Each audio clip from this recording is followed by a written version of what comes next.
In China, ça c'est vrai qu'on connaît plutôt bien. En revanche, le Made in Africa, on le disait tout à l'heure, c'est plutôt méconnu. C'est une marque de tennis 100% Made in Africa que vous nous présentez. Oui, c'est plutôt méconnu quand ça vise le marché français. Et là, il y a des tennis justement 100% Made in Africa qui viennent d'être lancés en France. Alors cette marque s'appelle Sawa Shoes.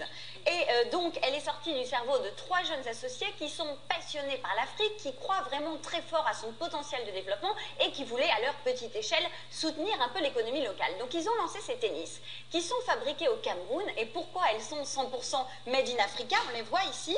Eh bien, parce que, alors, la toile vient du Cameroun. Le cuir vient du Nigeria, les lacets viennent de Tunisie et le caoutchouc vient d'Égypte. Donc c'est un peu l'Union africaine de la chaussure, si vous me permettez cette expression. Et pour eux, c'est vraiment une démarche militante. En fait, au lieu, si vous voulez, de piller, entre guillemets, les matières premières, ils veulent essayer de laisser la majeure partie de la valeur ajoutée en Afrique. Donc elles sont fabriquées au Cameroun dans un atelier qui emploie à peu près 25 personnes. Et puis, leur but, c'est aussi de préserver un savoir-faire parce que, bon, en l'occurrence, ils sont à Douala. Pendant très longtemps, il y a eu par exemple des usines Bata. Alors, elle a fermé maintenant l'usine, mais il y avait vraiment ce savoir-faire qui n'est plus trop valorisé et eux, ils veulent essayer de développer ça.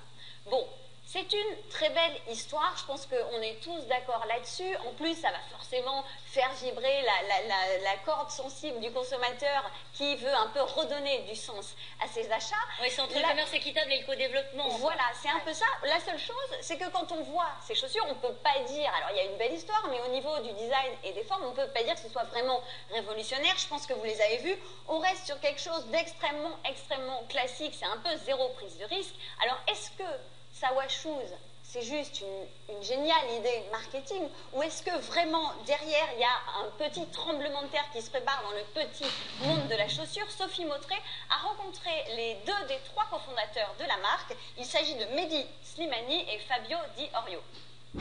C'est sûr que c'est un super idée marketing.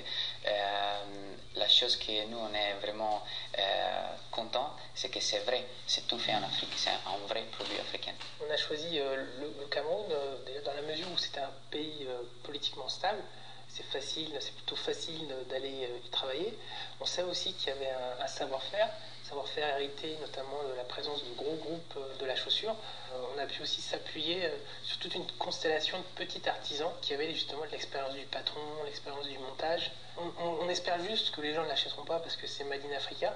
On veut juste qu'ils l'achètent parce qu'ils achètent un vrai produit.